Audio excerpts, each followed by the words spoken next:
그 돈을 어디에 쓰시겠습니까? 땅을 팔거나 집을 팔았다면 말이죠. 부동산은 자주 사고 파는 대상은 아닙니다. 사는 데에도 큰 결심과 노력이 필요하고요. 팔 때에도 적지 않은 고민을 한 끝에 팝니다. 그리고 그냥 팔지도 않습니다. 팔아서 아주 큰 수익이 난다든가 아니면 당장에 쓸 특별한 목적을 위해 사용하려고 팔죠. 목돈 쓸 곳이 생겨서 파는 것입니다. 오늘 우리는 자기 땅을 판 사람을 만납니다. 그는 왜 땅을 팔았을까요? 우리 36절과 37절을 함께 읽습니다. 구브로에서 난 레위족 사람이 있으니 이름은 요셉이라. 사도들이 일컬어 바나바라. 번역하면 위로의 아들이라 하니 그가 밭이 있음에 팔아 그 값을 가지고 사도들의 발 앞에 두니라. 바나바라고 하는 사람이 자기 밭을 팔았는데 그 돈을 사도들에게 주었다는 내용입니다. 땅 판 돈을 자기 자신을 위해 쓴 게 아니라 교회에 냈다고요.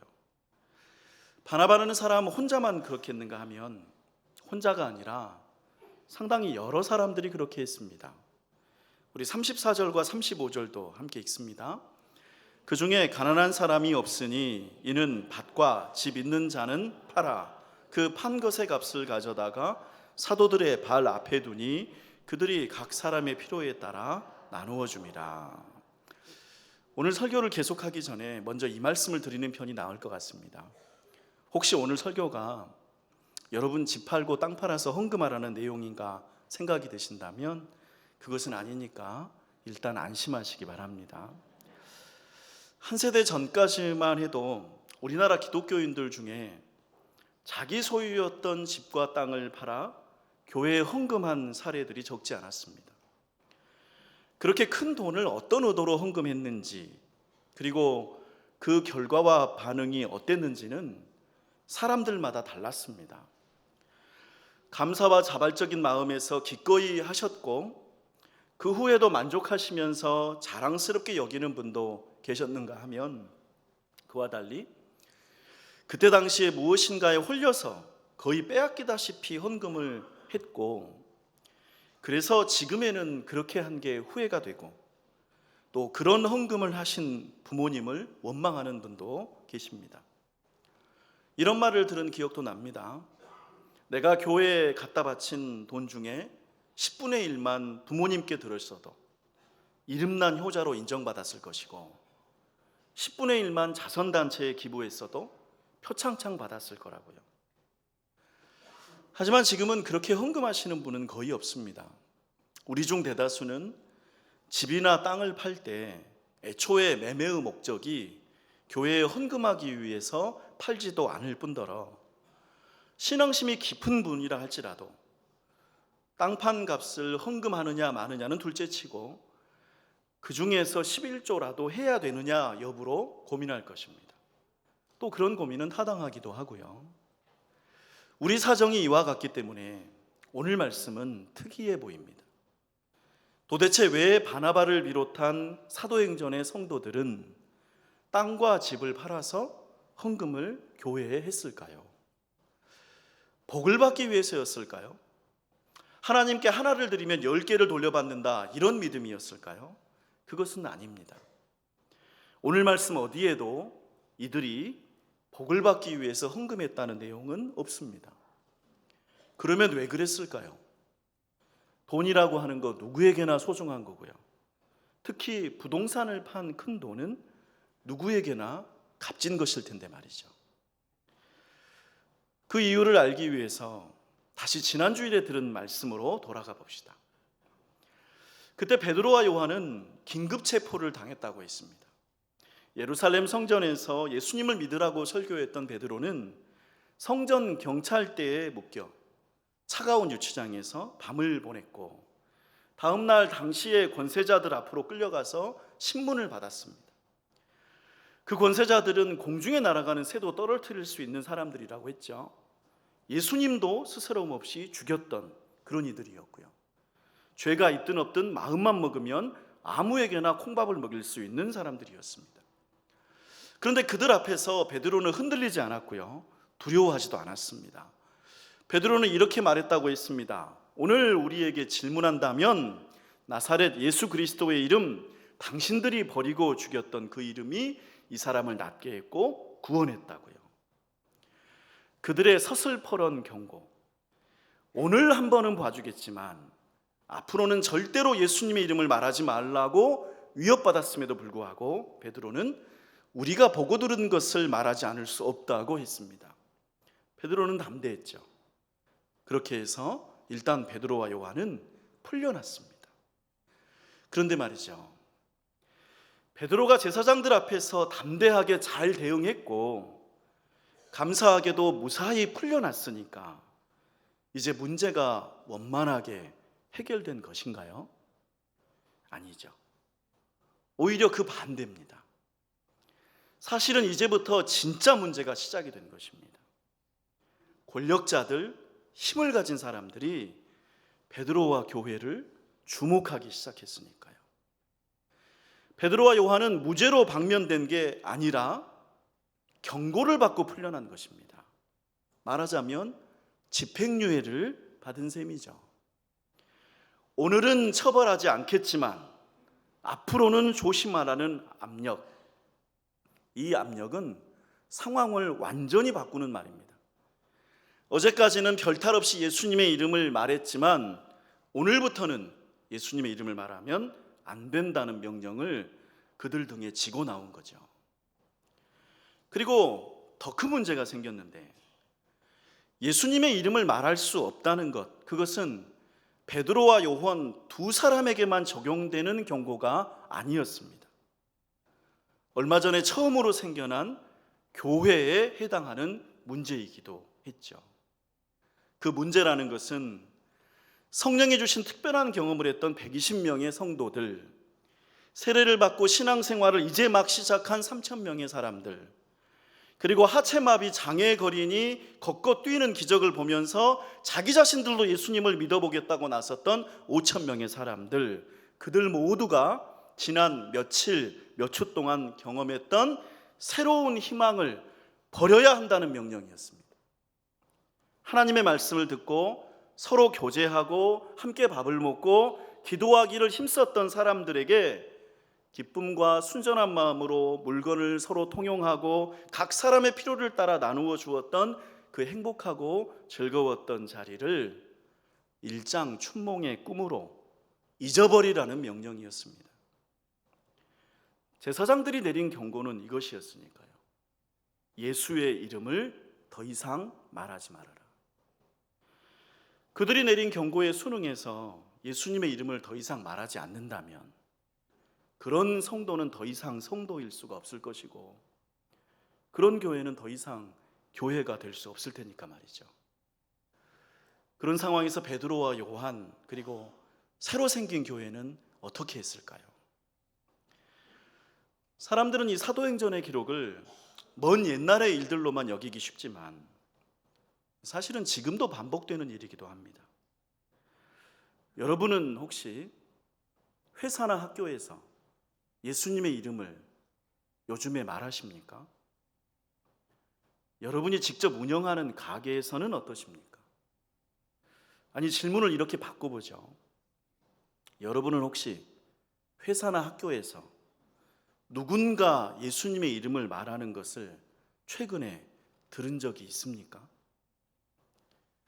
우리나라 기독교 인구가 꽤 줄었다고 하지만 지금도 인구의 17%가 자기 자신을 개신교인이라고 말하고, 거기에 천주교인들과 합하면 우리나라 인구 중 23%가 예수님의 이름을 믿는데, 여러분이 예수님의 이름을 교회 아닌 다른 곳에서는 여간해서 듣기 어렵다면 그 이유가 무엇일까요?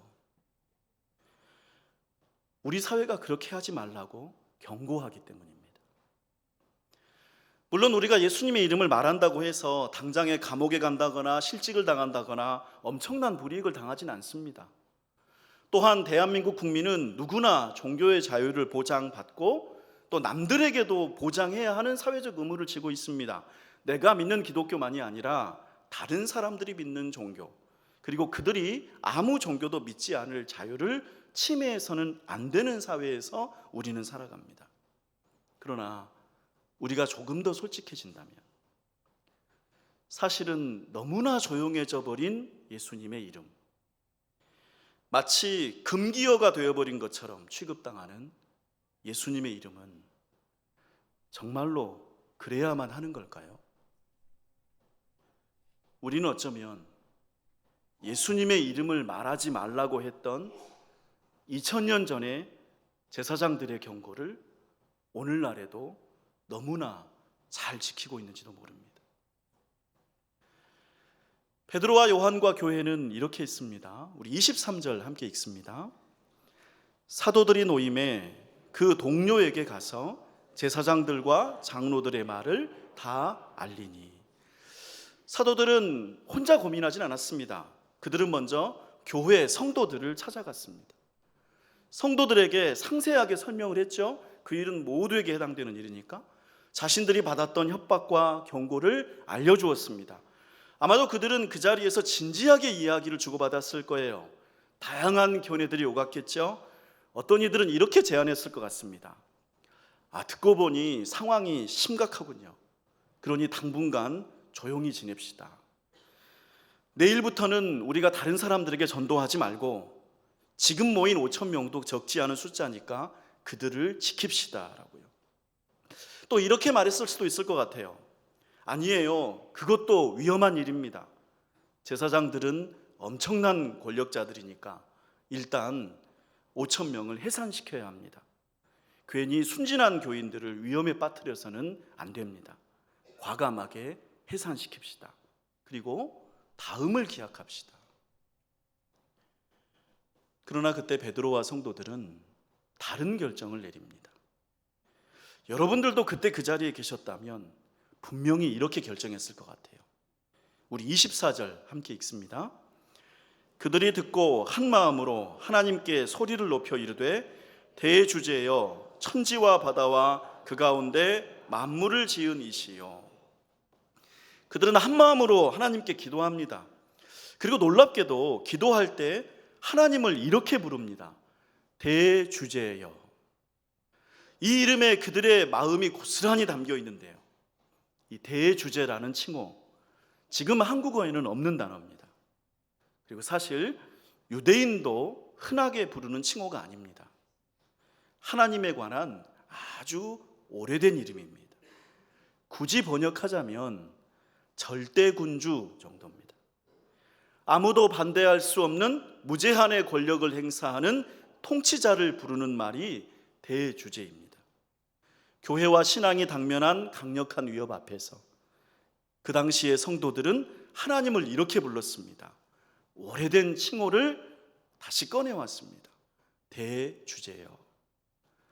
아무리 제사장들의 권력이 막강하고 치명적이라고 하더라도 우리가 믿고 의지하는 하나님을 그들은 이길 수 없다. 하나님이야말로 완전한 주권자시라는 믿음을 이 이름에 담은 것입니다. 25절과 26절에서는 그들이 시편 2편을 인용합니다. 어찌하여 열방이 분노하며 족속들이 허사를 경영하였는고 세상의 군왕들이 나서며 관리들이 함께 모여 주와 그의 그리스도를 대적하도다. 그들이 이 구절을 인용하는 이유는 분명합니다. 지금 권세자들이 하는 위협, 곧 그리스도를 대적하는 경고는 허사, 곧 헛된 일이 되리라는 것입니다. 왜냐하면 진짜 주권자는 제사장들이 아니라 하나님이시기 때문이죠. 계속해서 성도들은 이렇게 기도했습니다. 우리 29절을 함께 읽습니다. 주여 이제도 그들의 위협함을 굽어보시옵고 또 종들로 하여금 담대히 하나님의 말씀을 전하게 하여 주시오며.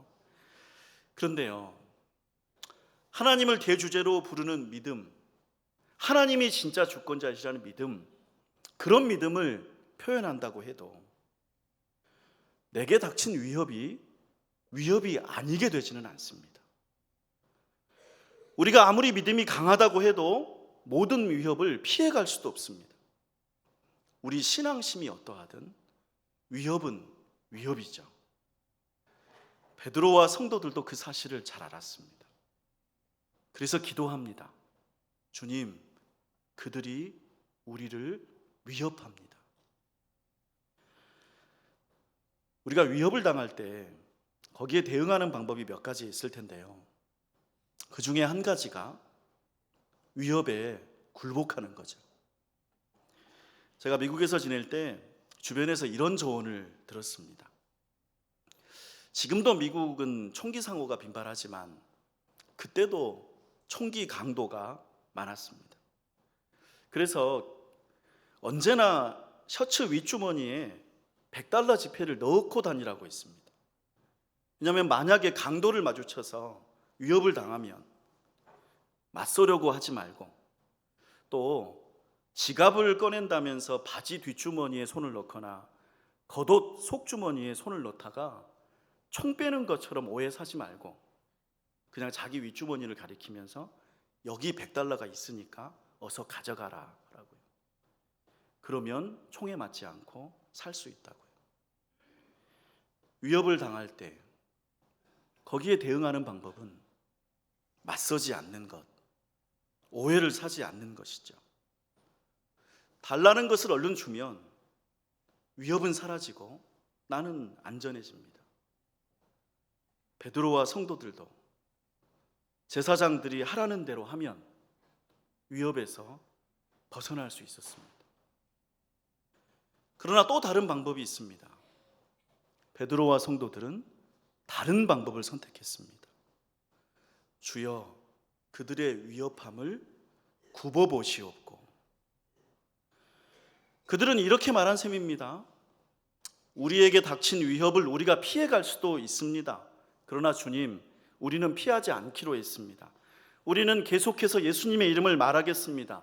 그러니 대주제이신 주님께서 우리가 당하는 위협을 굽어보시옵소서.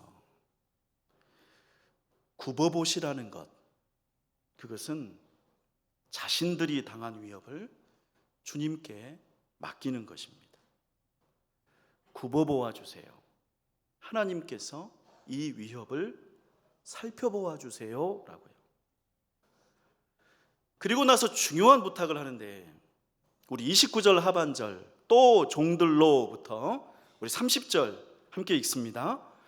또 종들로 하여금 담대히 하나님의 말씀을 전하게 하여 주시오며 손을 내밀어 병을 낫게 하시옵고 표적과 기사가 거룩한 종 예수의 이름으로 이루어지게 하옵소서 하더라. 어떤 부탁을 하나님께 드립니까? 그 대적자들을 물리쳐 주세요가 아니었습니다. 하나님이 굽어 살펴주셔서 우리를 괴롭히는 그 악당들에게 복수의 불벼락을 내려주세요도 아니었습니다. 지금 우리가 예수님의 이름으로 하고 있는 이 착한 일을 계속하게 해주세요 라는 부탁이었습니다. 존귀한 성도 여러분, 우리는 예수님의 이름이 잠잠해진 시대를 살아갑니다. 겉으로 보기에는 우리 사회 어디에나 교회들이 있습니다. 골목마다 동네마다 전국 방방곡곡에 교회가 있습니다. 우리나라 인구의 23%는 예수님을 믿는 기독교인입니다. 그런데 왜 예수님의 이름은 우리 사회에서 들리지 않을까요? 왜 교회 건물만 벗어나면 예수님의 이름이 곧바로 묵음기능, 곧 음속어로 자동 전환되어 버릴까요? 그것은 아마도 우리 기독교인들이 사회에서 예수님의 이름으로 손을 내밀지 않기 때문일 것입니다. 우리가 손을 내밀어 사람들의 병을 낫게 하기보다는 병을 그대로 두거나 심지어는 병을 퍼뜨리기 때문일 것입니다. 베드로와 성도들은 기도하면서 하나님께 이렇게 구했는데 그 내용을 조금 더 깊이 헤아려 보면 정말 놀라운 것입니다.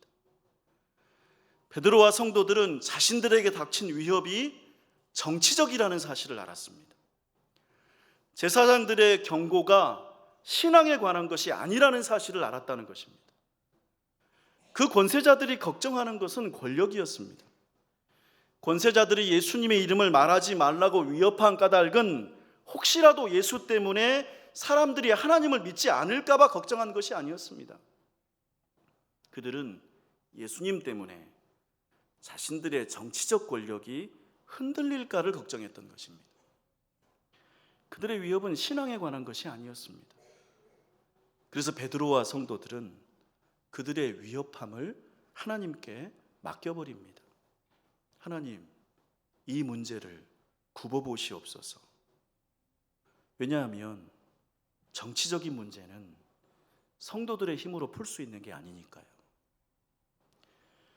베드로와 성도들의 관심은 오직 하나였습니다. 예수님의 이름이죠. 그들의 관심은 오직 예수님의 이름으로 이루어지는 일들입니다. 그 일들이 계속되기를 바라는 것뿐입니다. 그래서 하나님의 말씀을 전하는 것과 자신들의 손을 어딘가로 감추지 않고 내밀어서 아픈 사람들의 병을 낫게 하는 일을 계속하게 해달라고 하나님께 기도한 것이죠. 저는 미국에서도 우리나라에서도 이런 이야기를 종종 듣곤 했습니다. 우리가 사회생활을 매끄럽게 하려면 공개적으로 말하면 안 되는 두 가지 주제가 있다고요. 그것이 어떤 주제인가 하면 정치와 종교 이야기라고요. 흥미로운 대목이 이거예요. 아니 도대체 왜 종교는 정치와 나란히 언급될까요? 그동안에 얼마나 종교가 정치적이었길래 정치와 종교라고 말하는 지경이 되어버렸을까요? 그러나 오늘 베드로와 성도들은 우리에게 보여줍니다. 그들이 믿은 예수님의 이름은 정치에 관련된 게 아니라고요. 그들이 믿는 예수님의 이름은 세상 권력에 관련된 게 아니라고요. 그들이 믿은 예수님의 이름은 손을 내밀어 사람들의 병을 낫게 하는 것입니다.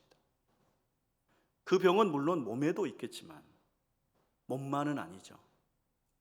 사람들의 병은 마음에도 있고 인간관계에도 있고 태도에도 있고 습관에도 있고 성품에도 있고 심지어 신앙에도 있습니다.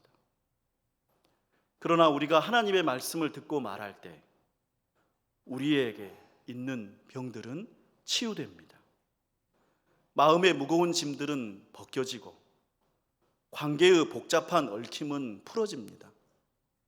돌 같은 성품은 부드러워지고 나쁜 습관들은 떠나버립니다. 하나님 말씀의 능력과 은혜로 병든 우리는 자유와 건강함을 누리게 되는 것이죠. 그러니 우리가 어떤 상황에서도 멈추지 않고 계속해야 할 일은 예수님의 이름으로 담대히 하나님의 말씀을 전하고 손을 내밀어 병을 낫게 하는 것인 줄로 믿습니다. 이제 우리는 설교를 시작할 때 했던 질문에 관한 답을 만나야 합니다. 바나바를 비롯한 처음 교회의 성도들은 왜 땅을 팔아서 헌금을 했을까요? 그것은 그들이 예수님의 이름으로 손을 내밀어 병 낫게 하기를 계속하기 원했기 때문입니다. 우리 34절을 함께 읽습니다. 그 중에 가난한 사람이 없으니 이는 밭과 집 있는 자는 팔아 그 판 것의 값을 가져다가. 이 말씀에는 성경이 간직해온 오래된 이상향이 담겨 있습니다.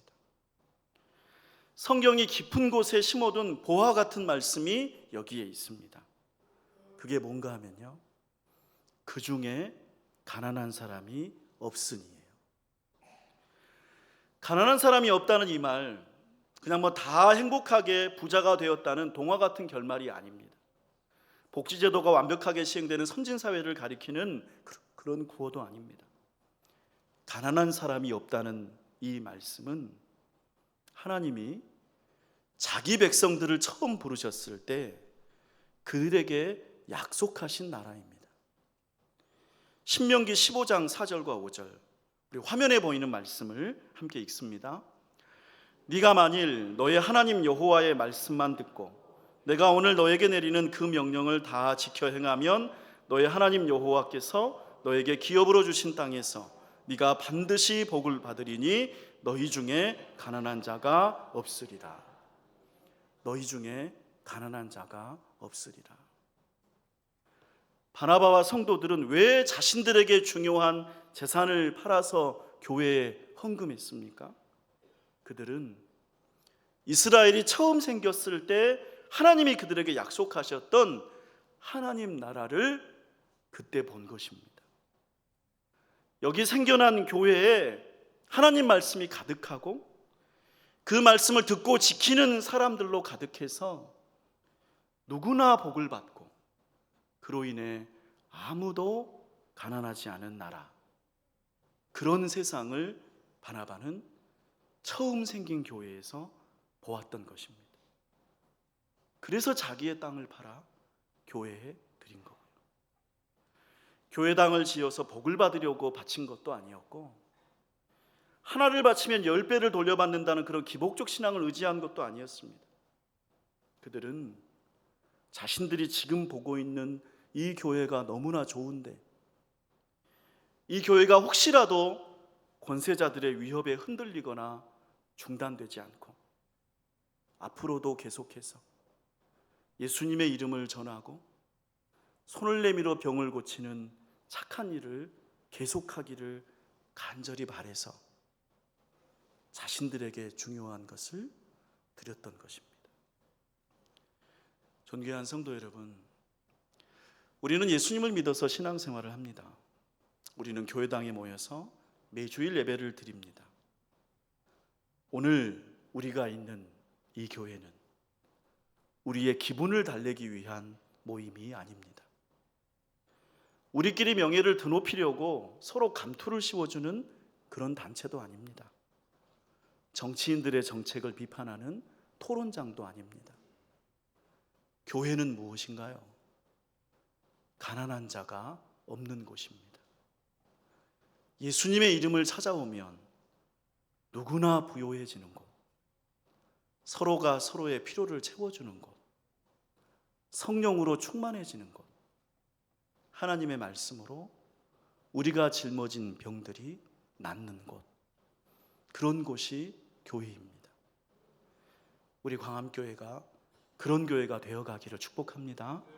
또한 우리 성도님들이 모두 함께 그런 교회를 세워나가시는 줄로 믿습니다. 우리 이 말씀을 내 마음에 품고 성령님과 함께 거두는 기도를 드립니다.